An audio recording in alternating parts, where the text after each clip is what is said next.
What I want to do is just make a few brief remarks on the front end, and then we're going to allow leadership from both the House and the Senate to make some opening remarks, and then we will dive in. Last year, obviously, was one of the toughest years we've had on record, and all of us, in one way or another, were devoted to focusing on breaking the back of the recession, restoring economic growth, putting people back to work. We've still got a long way to go, and so I know both the House and the Senate are interested in how do we propel economic growth forward, how do we create more jobs. I was very pleased to see a glimpse of bipartisanship in the Senate recently in passing a jobs bill, and I hope that continues, and I know there are going to be some additional pieces of legislation moving forward around, for example, making sure that small businesses can get financing. And those are the kinds of things that I think all parties and both chambers should be able to agree to. So I'm very much looking forward to working with you on all those issues. I have said repeatedly, I said at the State of the Union, I said last night when I was meeting with the Business Roundtable, that in addition to dealing with the immediate challenges we face in the recovery, it's absolutely critical that we also look at some fundamental structural problems in our economy that are hurting families, hurting businesses, and having an impact on the exploding deficits and debts that the federal government, but also state governments, are carrying. And it's for that reason that last year, around this time actually, I hosted in the White House a healthcare summit and indicated to Congress that it was absolutely critical for us to begin now moving on what is one of the biggest drags on our economy and represents one of the biggest hardships that families face. Some of you know that I get 10 letters out of the 40,000 that I receive every day for me to take upstairs to the residents and read every single night. And these are letters from all across the country, constituents from every walk of life. And I can tell you that at least 2, sometimes 5 of the 10 letters relates to the challenges that people are experiencing in healthcare every single day. I'll get letters from parents whose children have pre-existing conditions, and maybe those children were able to get health insurance when they were young, but now they're growing up. They're about to move out, and they can't get insurance no matter what job they find. I hear from small businesses who have just opened up their new rates from their insurance company, and it turns out that their rates have gone up 20, 30, in some cases 35%.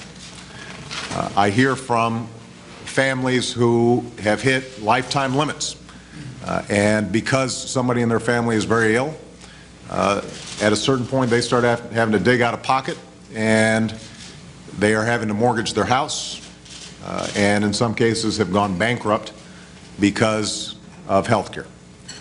So this is an issue that is affecting everybody.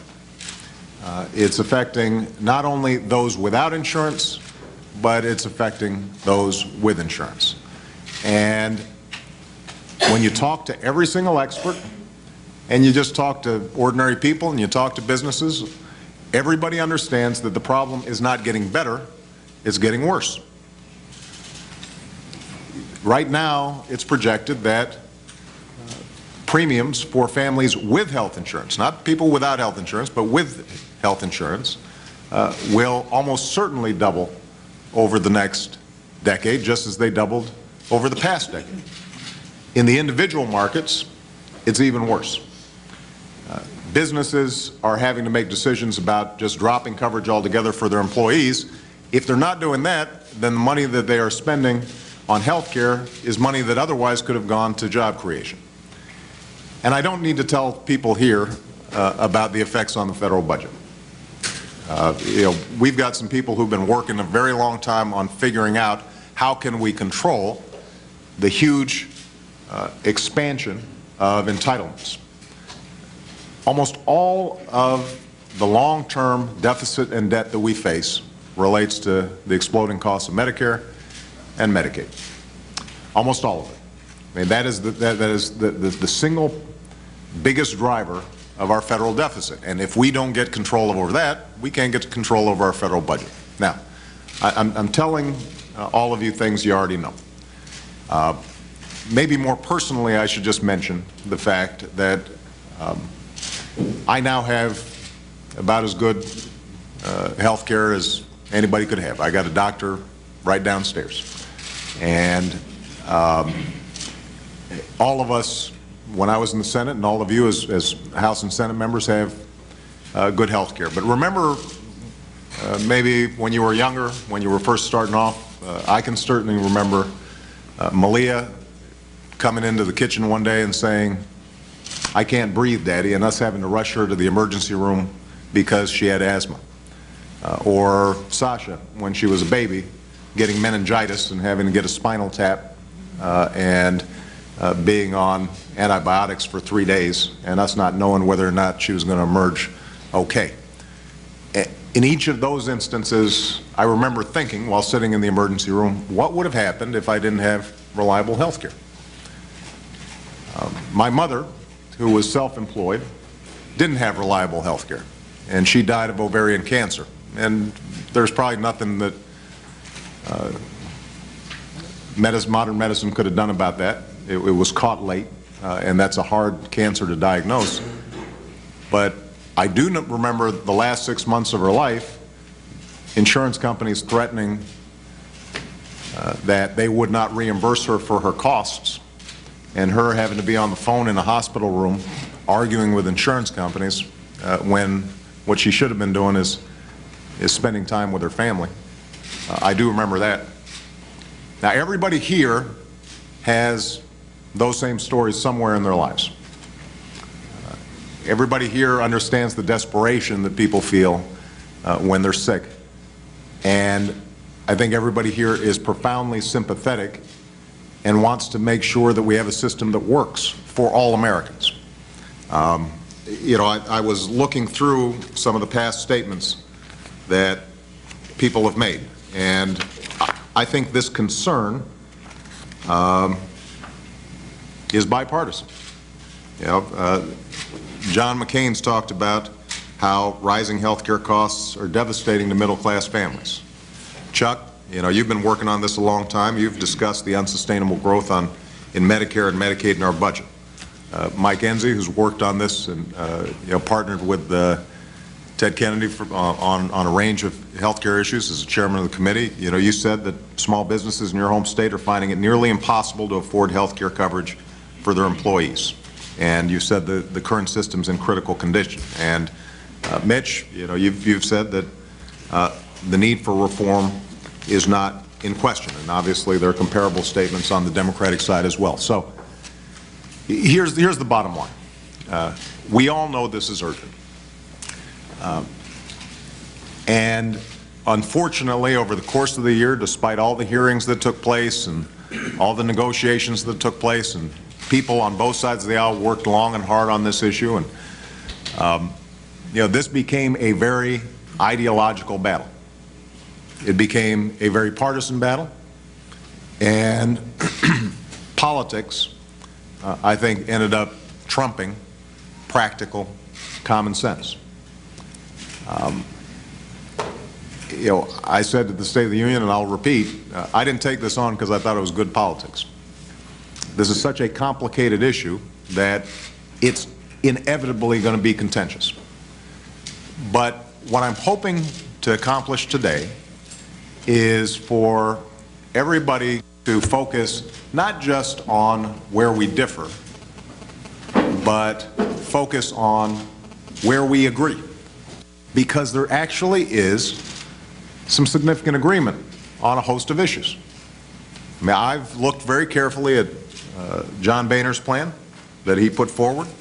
I've looked at Tom Coburn and Senator Burr's plan that's been put out there.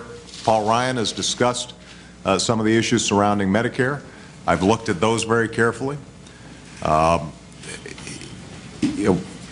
Mike Enzi, in the past, you've put forward legislation around small businesses that are very important. And so when I look at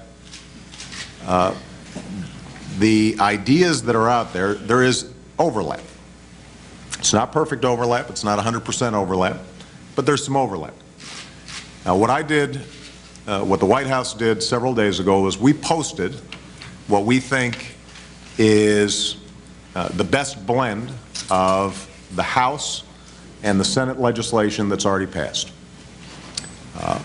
The basic concept is that we would set up an exchange, meaning a place where individuals and small businesses could go and get choice and competition for private health care plans, the same way that members of Congress get choice and competition for their health care plans. For people who couldn't afford it, we would provide them some subsidies. But because people would have some pooling power, the costs overall would be lower because they'd be in a stronger position to negotiate. We think it is a plan that works with the existing system, the employer-based system, the private healthcare system, but allows a lot of people who currently don't have health care to get health care. More importantly, for the vast majority of people who do have some health care, it allows them to get a better deal. We also have some insurance reforms in there that, for example, prohibit people who have pre-existing conditions from being banned from getting coverage. We also talk about how we can help to make the Medicare system more effective and provide better quality care. In each of these cases, there are corresponding ideas on the Republican side that we should be able to bridge. So I promise not to make a long speech. Let me just close by saying this. My hope in the several hours that we're going to be here today, that in each section that we're going to discuss, how do we lower costs for families and small businesses? How do we make sure that the insurance market works for people? How do we make sure that we are dealing with the long-term deficits? How do we make sure that people who don't have coverage can get coverage? In each of these areas, what I'm going to do is I'm going to start off by saying, here's some things we agree on. And then let's talk about some areas where we disagree and see if we can bridge those gaps. I don't know that those gaps can be bridged. And it may be that at the end of the day, we come out here and everybody says, well, you know, we have some honest disagreements. People are sincere in wanting to help, but they've got different ideas about how to do it. And we can't bridge the gap between Democrats and Republicans on this. But I'd like to make sure that this discussion is actually a discussion and not just us trading talking points. I hope that this isn't political theater, where we're just playing to the cameras and criticizing each other, but instead are actually trying to solve the problem. That's what the American people are looking for. As controversial as the efforts to reform health care have been thus far, when you ask people, should we move forward and try to reform the system, people still say yes. They still want to see change. And it strikes me that if we've got an open mind, if we're listening to each other, if we're not engaging in sort of the tit for tat and trying to score political points during the next several hours, that we might be able to make some progress. And if not, at least we will have better clarified for the American people what the debate is about. So with that, I just want to say again how much I appreciate everybody for participating. And I am going to now turn it over to Senator McConnell so that he can make some opening remarks, and we'll just go back and forth between the Democratic leaders in the Senate and the Republican leaders, House and Senate, and then we'll just open it up and we'll start diving in.